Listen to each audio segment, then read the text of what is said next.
तो ये कहानी हरियाणा के एक ऐसे क्रिमिनल की है जिसके ऊपर 30 से ज़्यादा मुकदमे थे, लेकिन वो एक लड़की को देखता है और उसको उससे प्यार हो जाता है।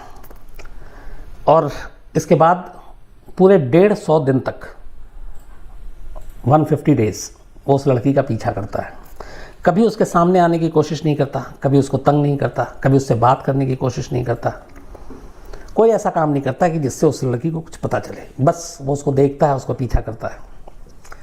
उसके इश्क में पड़कर वो दो अच्छा खासा क्रिमिनल पैसे वाला वो दो ऑटो ख़रीद लेता है, सिर्फ इसलिए कि जब उसने लड़की का पीछा किया, 150 दिन तक देखा परखा, तो उसे ये सब पता था कि ये कहाँ रहती है, इसका ऑफिस कहाँ है, घर में कितने लोग हैं, बाहर में कौन है, कैसे ये ट्रैवल करती है। तो उसने देखा कई बार कि वो ऑटो से जाती है ऑफिस से घर, घर से ऑफिस, तो सिर्फ इसलिए कि उसके ऑटो में वो बैठ सके और वो उसके पास हो सके, तो उसने दो ऑटो खरीदे। ये सब कुछ किया उसने उस लड़की के लिए, अपने दोस्तों को दगा दिया। लेकिन फिर एक वक्त ऐसा आया, एक मोड़, कि जब अपने उसी प्यार को पाने के लिए उसी प्यार को वो किडनैप कर लेता है। लेकिन किडनैप भी इस तरीके से करता है जिसमें कोई रैंसम नहीं, कोई फिरौती नहीं, लड़की को कोई तकलीफ नहीं देनी, सिर्फ उस लड़की की नज़र में वो उसको अच्छा बनना है, हीरो बनना है, बुरा शख्स नहीं बनना है। और उसके बाद चाहता था कि वो उससे शादी करे और फिर वो दोनों नेपाल जाएं और नेपाल में हमेशा के लिए बस जाएं। और इन सारी चीज़ों में उसको इस सोच जो थी, जो इतना उसने स्टेप लिया, वो ये कि इतने मुकदमे हैं मेरे ऊपर, तो चलो एक मुकदमा मोहब्बत का सही वो भी लग जाएगा, तो क्या फ़र्क पड़ता है। कहानी 2015 की है, कहानी दिल्ली की है, महीना जनवरी फरवरी का था। गाज़ियाबाद की एक लड़की जिसकी उम्र 24-25 साल थी, दीप्ति नाम, वो स्नैपडील में काम करती थी। एक दिन संडे को, जनवरी या फरवरी 2015, अपने दोस्त के साथ क्राउन प्लेस में घूम रही थी। इसी दौरान में हरियाणा का एक क्रिमिनल देवेंद्र, जो दिल्ली आता जाता रहता, दिल्ली में भी रहता, उसका ठिकाना था, पुलिस से बचने के लिए इधर उधर रहता, उसकी नज़र दीप्ति पे पड़ती है। पहली नज़र में ही दीप्ति को देख के उससे प्यार हो जाता है। अब देवेंद्र की कहानी दूसरी थी, था क्रिमिनल, 30 ज़्यादा मुकदमे, लेकिन पढ़ा लिखा, ग्रेजुएट। उसने चंगेज़ खान को पढ़ा, उसने हिटलर को पढ़ा, शाहरुख खान का फ़ैन। तो वो पता नहीं क्या हुआ कि वो पहली नज़र में बस उसको लगा कि यही है उसकी जो तलाश है जिसकी, और यहीं से फिर ये एक तरफा लव स्टोरी शुरू होती है। उसकी जो सोच थी, उसके बाकायदा ये पूरा हम लोगों ने इसमें शो में किया था। उसका कहना था कि हिटलर पूरी दुनिया को जीतने निकला था, चंगेज़ खान कई मुल्कों पर कब्जा कर सकता है अकेले। शाहरुख खान की फिल्म आई थी तब, उससे बहुत पहले, जो इंस्पायर्ड भी था कि शाहरुख खान डर को डरा सकता है, तो क्या मेरी ज़िंदगी में एक अच्छी लड़की नहीं आ सकती जिसके साथ मैं शादी करके एक सुकून की ज़िंदगी बिताऊं, दूर यहाँ से, यहाँ की पुलिस से, नेपाल की वादियों में। तो ये उसका सपना था, और ये सपने को हकीकत की शक्ल मिली दीप्ति को देखकर। जब उसने दीप्ति को देखा तो जाहिर सी बात उसके साथ दोस्त था, वो उसे अच्छा नहीं लगा। अब उसी दिन उसने फैसला कर लिया कि अब जो कुछ भी है यही है उसकी ज़िंदगी में, और दीप्ति इस चीज़ से बिल्कुल बेखबर। उसे मालूम नहीं कि कोई उसे घूर रहा है, कोई उसका पीछा कर रहा है। अब इसके बाद वो दीप्ति का पीछा करना शुरू कर देता है। करीब 150 दिन तक वो दीप्ति के पीछे रहता है। वो कहाँ जाती है, क्या पहनती है, किसके साथ घूमती है, किन चीज़ पे जाती है, उसकी छुट्टी कब होती है, छुट्टी में क्या करती है, घर वालों के साथ कब निकलती है, घर में कौन कौन है, ये एक एक जो छोटी छोटी चीज़ शायद जो खुद दीप्ति को ना मालूम, वो देवेंद्र को पता चल चुका था।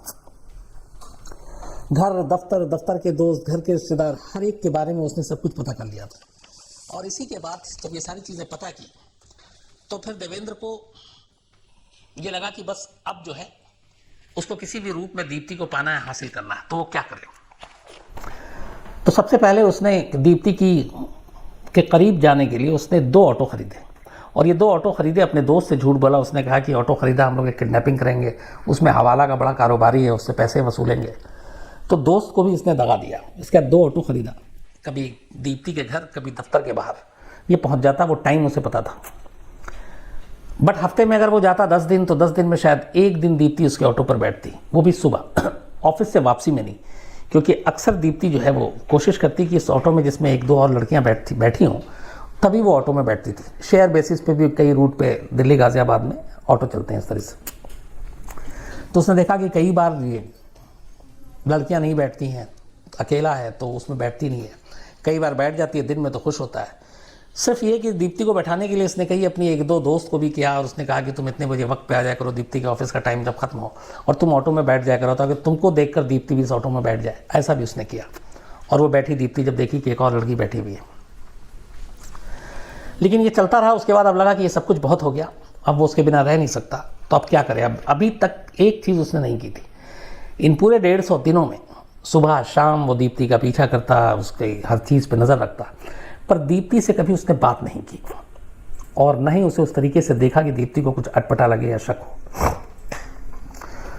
अब उससे लगा कि वक्त आ गया। फिर उसने प्लानिंग की कि इसे पाने के लिए एक ही तरीका है और वह दीप्ति को किडनैप कर लो। लेकिन किडनैप करने के बाद जोर ज़बरदस्ती से दीप्ति का प्यार हासिल नहीं किया जा सकता था, तो इसने एक दूसरी साजिश रची। इसने कहा इस किडनैपिंग के जरिए दीप्ति की नज़र में हीरो बन सकता हूँ और इसके लिए इसने अपने दो दोस्तों को साथ मिलाया और इसे झूठ बोला कि ये दीप्ति है जिससे वो प्यार करना चाहता है और वो हीरो बनने के लिए किडनैप कर रहा है। बल्कि उसने उसको ये बताया कि इसके ज़रिए हम लोगों को फिरौती में काफ़ी पैसे मिलेंगे। दोस्त भी तैयार हो गए। इसके बाद 10 फरवरी 2015 को गाज़ियाबाद से दीप्ति का किडनैप कर लेते हैं। किडनैप करने के बाद जो देवेंद्र है वो उसको बेहोश करता है और उसके साथ हरियाणा के गांव में ले जाता है और वहाँ रखता है। अपने दोस्तों से ये कहता है कि तुम बस कुछ देर के लिए आना, शक्ल दिखाना और चले जाना। और ये उसके आसपास रहता है कि ताकि उसके दोस्त भी उसके साथ कुछ करें नहीं, क्योंकि उसने किडनैप जो किया था उसकी मंशा अलग थी, उसकी नीयत अलग थी। अब किडनैप के बाद दीप्ति घबरा रही है, रो रही है, तो कहता है कि घबराओ मत, मैं इनके साथ ही हूँ, लेकिन मैं ये काम नहीं करना चाहता हूँ, मैं तुम्हें छुड़ाऊंगा, मैं तुम्हें यहाँ से ले जाऊँगा। तो वो अपने आप को इस तरीके से पेश करता है कि दीप्ति को लगता है कि किडनैपर्स के बीच में एक अच्छा इंसान यही है, शायद ये इसकी मदद करे। तो उसने कहा जैसे ही मौका मिलेगा मैं तुम्हें यहाँ से बचा कर ले जाऊँगा। इधर दीप्ति घर नहीं पहुँची, घर वालों ने मिसिंग की कंप्लेंट की, गाज़ियाबाद पुलिस हर तरफ ढूंढ रही है, कोई सुराग नहीं मिल रहा है। और उधर दीप्ति को अपने कब्जे में रखकर देवेंद्र वो काम करना चाह रहा है जो उसने 150 दिनों में नहीं किया, दीप्ति का भरोसा और अपने आप को एक अच्छा और सच्चा इंसान साबित करने का। तो ये सारी चीज़ें वो करता रहा। 3 दिन तक दीप्ति को इसने रखा, पर दीप्ति के साथ कोई बुरा सलूक नहीं किया, वक्त पे खाना देना, सब कुछ, ये भी ख्याल रखना कि कोई और उसके पास ना आए। और फिर आखिर में जब उसे लगा कि दीप्ति उसके बारे में अच्छा अच्छा सोच रही है, तो उसे लगा मेरा मकसद पूरा हो गया, वो मेरे बारे में अच्छी राय रखती है। बट वो लगातार ये भी कहता है कि तुम्हारा एक दोस्त है, तुम उससे दूर रहना, क्योंकि ये जो मेरे दोनों दोस्त हैं ये उससे नफरत करते हैं और उसकी वजह से तुम्हें नुकसान पहुंचा सकते हैं।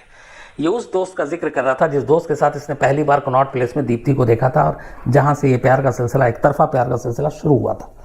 तो बार बार ये दीप्ति को ये आगाह करना नहीं भूलता था कि तुम उस दोस्त से दूर रहना, क्योंकि मेरे जो किडनैप करके लाए ये लोग, उनकी उससे दुश्मनी है, तो वो उसके चक्कर में तुम्हें नुकसान पहुंचा सकते हैं। ऐसा कह के दरअसल वो 2 चीज़ें करना चाहता था। एक ये देखना चाहता था कि दीप्ति उस दोस्त के कितना करीब है, उसका रिश्ता क्या है। दूसरा वो उसको आगाह करना और एक तरह से इनडायरेक्टली धमकाना चाहता था कि अगर तुम उससे मिलोगी, उससे रिश्ते रखोगी, तो शायद तुम्हारी जान को भी खतरा हो।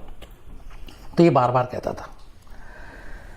और फिर अपने दोस्तों के बारे में भी ये उसको डराता था कि ये दोनों दोस्त जो हैं, जो किडनैप करके लाए हैं, ये अच्छे लोग नहीं हैं, ये लड़कियों के साथ मारपीट करते हैं, उनका रेप भी कर सकते हैं, लेकिन जब तक मैं हूँ कोशिश करूँगा तुम्हें बचाने की। तो अपने एक साथ दोस्त को भी बुरा बना रहा है, उस दोस्त के दोस्त से भी उसको दूर करने की कोशिश कर रहा है। सब कुछ इसलिए ताकि वो उसका भरोसा जीत सके और अपनी अच्छाई उसके ऊपर साबित कर सके। इसके बाद 3 दिन के बाद जब उसे लगता है कि अब दीप्ति की राय, नज़रिया बदल गया है, तब फिर एक दिन उसको बहाना करता है और कहता है कि वो दोनों दोस्त कहीं गए हैं, मौका अच्छा है, चलो चुपचाप तुमको यहाँ से मैं निकाल के ले जाता हूँ। दीप्ति को ऐसा लगता है कि जैसे वो सचमुच उसको वहाँ से बचा रही है। वो उसको खामोशी से निकालता है गांव से और नज़दीकी जो रेलवे स्टेशन है वहाँ ले जाता है, और जो ट्रेन जो पहली दिल्ली की तरफ आ रही थी उस ट्रेन में उसको बैठा के और वहाँ से निकल जाता है अकेले। लेकिन जाने से पहले जब वो ट्रेन में उसको विदा करने के लिए गया, ट्रेन चल पड़ी, तो आखिरी लाइन ये बोलता है देवेंद्र दीप्ति से, वो ये कि तुम दोस्त बनाकर जा रही हो या दुश्मन। मतलब अपने बारे में वो जानना चाहता था। तो दीप्ति दोस्त कहती है। उसके बाद ये बहुत खुश होता है, वापस आता है। उधर दीप्ति जैसे ही ट्रेन में बैठती है, ट्रेन चलती है, तो किसी मुसाफिर से फ़ोन लेती है। 3 दिन तक वो किडनैपर के चंगुल में थी और फ़ौरन फ़ोन अपने घर पे करती है। कहती है कि वो ऐसे ऐसे इस ट्रेन में और दिल्ली लौट रही। इधर पुलिस दीप्ति को ढूंढ रही थी, लगातार परेशान थी। घर वाले पुलिस को इन्फॉर्म करते हैं। घर वाले सारे लोग फिर वो दीप्ति से पता करते हैं कौन से स्टेशन पे। वो स्टेशन उतर के दूसरा कॉल करती है, फिर घर वाले आते हैं, उसको लेकर जाते हैं। अब दीप्ति से पूरी कहानी पुलिस पूछती है, लेकिन उससे वो लोकेशन आग पे पट्टी बंधी थी, ये पता नहीं था कि कहाँ पे रखा गया था। वो स्टेशन पता था हरियाणा का जहाँ से उसे चढ़ाया गया था, लेकिन बाकी चीज़ें नहीं। हाँ, वो उसको देवेंद्र का हुलिया वलिया मालूम था। पुलिस लेकिन इधर अब लड़की सही सलामत घर पहुँच गई, लेकिन पुलिस का ये था कि ना रैंसम कॉल आया, न दीप्ति के साथ टॉर्चर किया गया, ना कोई और ऐसी चीज़ हुई। तो एक एंगल ये भी था कि कहीं दीप्ति अपनी मर्जी से किसी अपने इश्क मोहब्बत के चक्कर में तो नहीं भाग गई, लेकिन पुलिस की इन्वेस्टिगेशन में वो सारी चीज़ें आती नहीं हैं। तो ये सारी चीज़ें हुई उसके बाद, लेकिन पुलिस को ये बड़ा अजीब लगा केस कि कैसी किडनैपिंग जिसमें 3 दिन तक किडनैपर एक लड़की को अपने पास रखता है, न मारता है, न पीटता है, न रैंसम के लिए कॉल करता है, और फिर अचानक लड़की अपने आप वापस भी आ जाती है। उन्हीं में से एक जो कुछ हुआ था दीप्ति ने वही पुलिस को बताई कि उन्हीं किडनैपर में से एक अपने साथियों के साथ धोखा करता है और इसको वहाँ से निकाल के स्टेशन तक छोड़ जाता है। तो पुलिस के लिए कहानी थोड़ी अजीब लग रही थी। पुलिस अपनी तरफ से फिर भी जांच करती रहती है। इसका दीप्ति कुछ चीज़ें बताती है, उसके ज़रिए वो जगह आइडेंटिफाई होती है हरियाणा में। उस जगह के ज़रिए फिर पता चलता है कि यहाँ पे ये था हुलिया। ऑलरेडी 30 से ज़्यादा मुकदमे थे। फिर हरियाणा पुलिस से संपर्क होता है तो पता चलता है यहाँ पे देवेंद्र का ताल्लुक है। इसके बाद पुलिस देवेंद्र के पीछे लगती है और आखिरकार देवेंद्र पुलिस के हाथ लग जाता है। हाथ लगता है तो फिर वो सारी चीज़ें बताता है। तब पहली बार दीप्ति को ये पता चलता है पुलिस और मीडिया के थ्रू कि जिसे वो अच्छा इंसान मान रही थी और जिसने किडनैपिंग से छुड़ाने में उसकी मदद की, असली में किडनैपर खुद वही था। फिर उसे पता चलता है देवेंद्र के इस एक तरफा प्यार को लेकर, और तब फिर पूरी चीज़ें सामने आती हैं। पुलिस देवेंद्र को मीडिया के सामने पेश करती है, उसका इंटरव्यू भी है पूरा। ये बहुत ही इंटरेस्टिंग।